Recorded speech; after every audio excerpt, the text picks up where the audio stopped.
Hey, this is Steve Keys here with Keller Williams Capital District. We are here with another walkthrough of the week. This week we are here in Troy. This is 378 2nd Street in Troy. This is a two-family up and down duplex property. It is a B-level property. Total square footage of the property is 2,044 square feet. So we'll talk about bedrooms when we get inside. Every once in a while I come across properties that are listed with like 0 bedrooms and 0 bathrooms and stuff, and I'm just like, why? Why would you do that? I get it. Officially the building is listed as having 6 bedrooms, 2 bathrooms, so it'd be 3 bedrooms in each unit theoretically. There are not 6 bedrooms in here, so we'll point out the bedrooms as I go through. So if you or anyone you know are thinking about selling your home, now would be the time to give me a call. You can head to the end of the video and get my contact information, or you can go to my Facebook page and you can get my contact information there. So we'll go ahead and we'll get started with the walkthrough. So we're here today in Troy. This is 378 2nd Street in downtown Troy. This is a two-family property. It is an up and down duplex B-level property. Overall square footage is 2,044 square feet. Forget the 20. Doesn't sound right. 2044. 2,044 square feet. Alright, so entering into the property, we enter into the stairway. Stairway going up to the second unit. And then straight ahead we have the door into the first floor unit. To the right, we've got a door. This goes to the living room of the first floor. So we'll head this way. Doorway under the staircase. This is just a coat closet, or a closet. So we enter into what I would say is the dining room. Got hardwood floors in this room. Got 2 shallow closets on the side. I believe one of these closets upstairs has shelves in it. So it would be it's a good like shelf closet. I've seen that before when I've worked on apartments. Put shelves in there. Kind of use it like a pantry area. Here we have what I would call the living room. So fireplace there, obviously it's been closed off since. Building was built in 1890. So a lot of the old features are still here. Actually, because it does have the older style features. So you've got crown molding around this room. Got a light pendant up there, but the light is not hooked up anymore.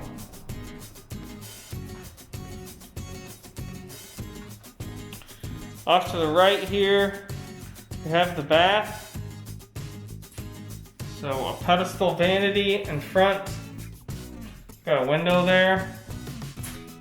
Shower tub combo. And then the toilet right next to the door. Also off the dining room, we have a bedroom. I would say this is the only legitimate bedroom of this floor. So this first floor, I would say, is really a 1-bedroom. I mean, officially. Now, when people move into apartments, they do all kinds of weird things. So, could I totally believe someone using that living room as a bedroom? Absolutely. I've seen it before. But officially, I would say that this first floor unit is a 1-bedroom unit. So we have the kitchen here. Again, we got a fluorescent light in here. I don't think the camera's flickering. It happened on one of my last videos. It wasn't flickering. If you do see flickering, it's the camera's fault, not the bulb. This kitchen has an eat-in area on the back. So a small area here for probably a 4-person table. Little overhead lighting. So we've got a gas oven and range, a built-in dishwasher, and then the refrigerator over there. This has a built-in place for a microwave.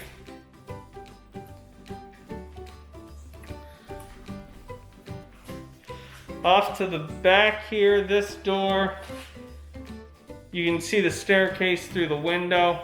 I'm not gonna go in here right now. I'm actually gonna come down from the second floor, but this is the shared back exit to both units. So not always required. I personally don't know why. I don't know what makes one what. But having two exits out of an apartment is a kind of a nice feature. Although, like I said, I have seen apartments that do not have it, so it's not required, but it's certainly still nice. All right, so upstairs to the second floor, the door, that was the door in front of me going in. We do have a little coat closet here off to the back. It's not finished or anything. They just kind of leave it as is. It's just a closet, but you can see the hanging racks and whatnot for coats. Alright, so entering into this upstairs unit, we again walk into a dining room area with hardwood floor.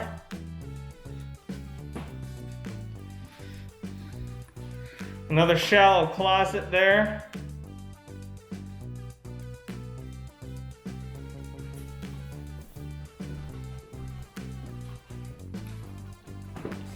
Here we have the living room. This living room has been carpeted.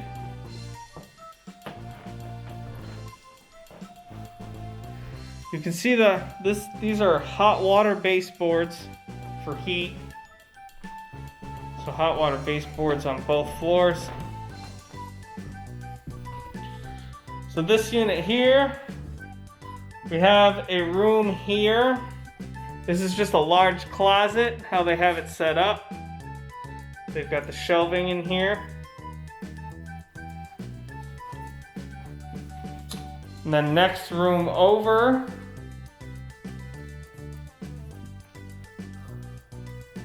got another room. About equivalent in size. So I would say this is the bedroom. You don't really have another spot for it unless you wanted to do it in the living room again. That closet room is about the same size, so really if you were going to call one of them a bedroom, you might as well call both of them a bedroom. Just take down the shelving. So here we are in the kitchen. So this one's a little bit different layout than the one on the first floor.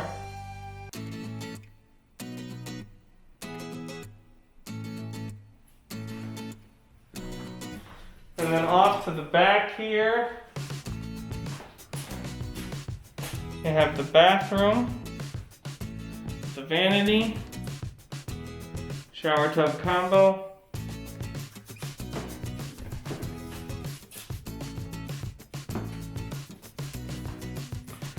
Currently no appliances in here. So you got the one outlet right there in front of me. That would be the spot for the refrigerator. And then over here, right in front of the fireplace, you can see the gas line in the bottom right. So the stove would go right there. So there's no place for a built-in dishwasher in this unit. But that is where that would go. They do have, they even have a vent over there in the top right. You can see if you wanted to install a vent over the oven. So they've got the pipe for the vent there.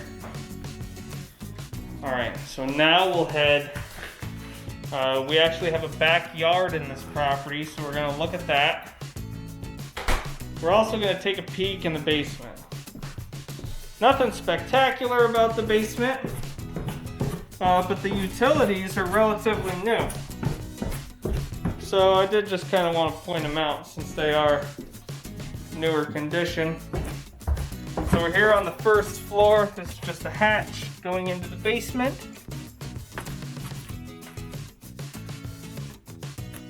So we got two rooms down here. There's a little bit of a wall in the middle. This is a general storage area down here. There's brick flooring down here. So it's not just dirt, it's actually brick or pavers, but judging by the age, I'd say it's probably just brick.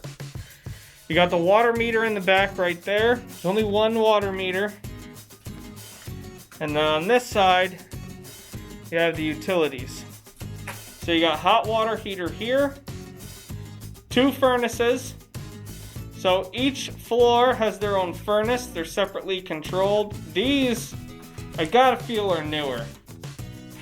These are in very good condition. I don't know exactly how old, but newer. I'd be comfortable with saying 10 years or probably less. And then the rest of the basement, just basically more storage. And the gas meter is over there. Again, 1 gas meter. Not really gonna say anything about that now, because we haven't gotten to the electric yet. I'll comment on all of them at the same time if you haven't figured out why that's important. And then we have the electric back here.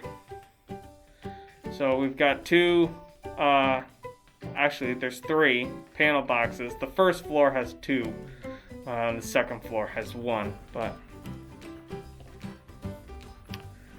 Alright, so now we'll head to the backyard.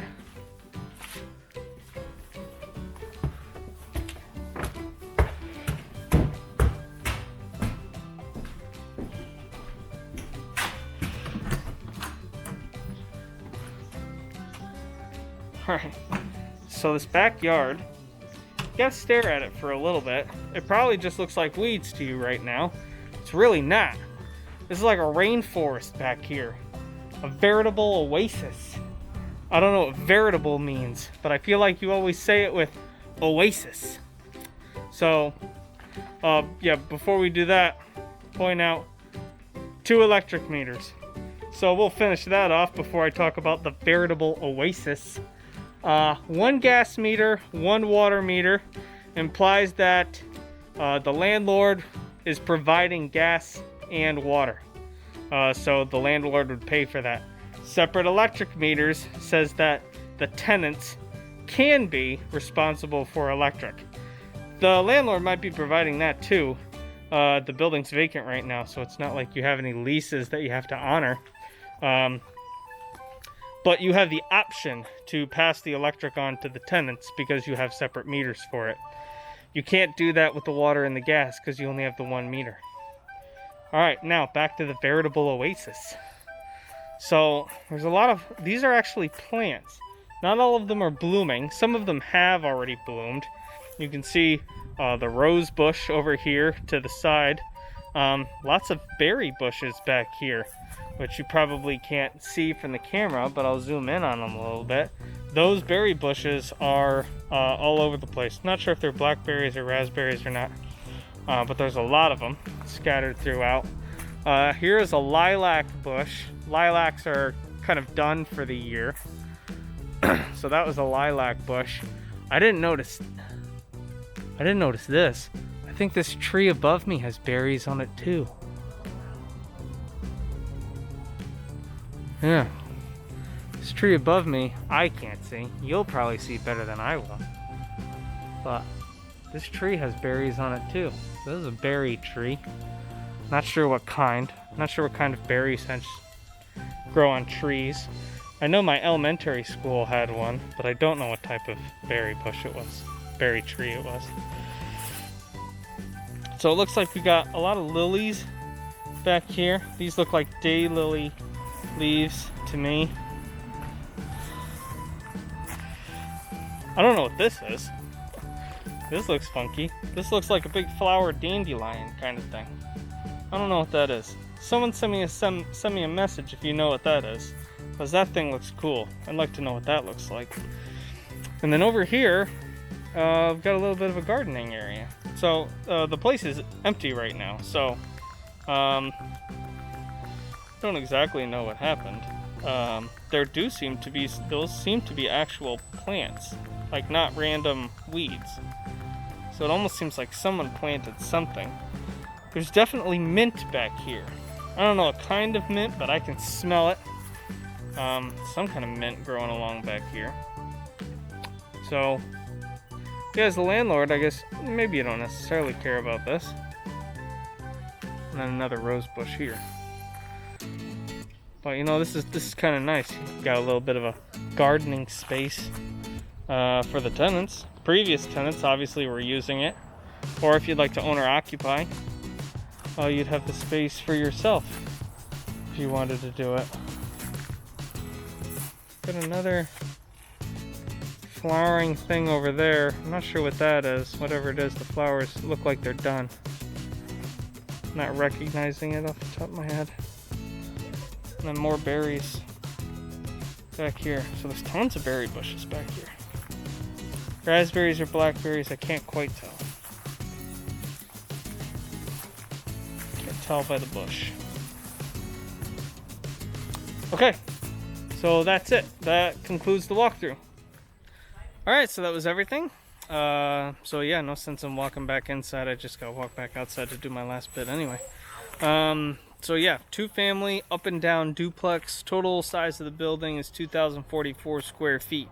So as you noticed with the bedroom situation, it's a little up in the air. I would say that there's really only 3 possible options for legitimate bedrooms in the entire thing. And all of them are small. The first unit is small. The second unit, those are even smaller. So I don't know if it would be worth doing any kind of renovation to try and fix something like that. It is a city apartment, so I think people are kind of used to that, although you could up the rental potential if you offered a legitimate option for bedroom space. Maybe you could take the living rooms, and if you added a bit of a closet, you could officially call that a bedroom. Although, like I said, people will probably use that as the bedroom anyway. So you just advertise it as whatever you want, and tenants are going to do whatever they want anyway. So I don't think it's important. I don't know. I don't know if it's important enough that it's worth doing anything about. It's been like that forever. Obviously it hasn't been hurting people before, so I don't know if I would bother. I guess that would be personal preference, up to you. Yeah, so that's it. So check the property information page for the most up-to-date information on the property. Any kind of price changes, any special incentives, any open houses or virtual open houses, all of that will be found on the property information page. Please like my Facebook page to see more walkthroughs of the week and anything else that I post on that platform. You can also subscribe to my YouTube channel. My YouTube channel will have all of the videos that I'm doing across every platform, plus a few things that are exclusive just to YouTube. All of those will be in one spot. So that has been this week's walkthrough of the week. Thank you for joining me, and please tune in again next week for next week's walkthrough of the week. Bye-bye for now.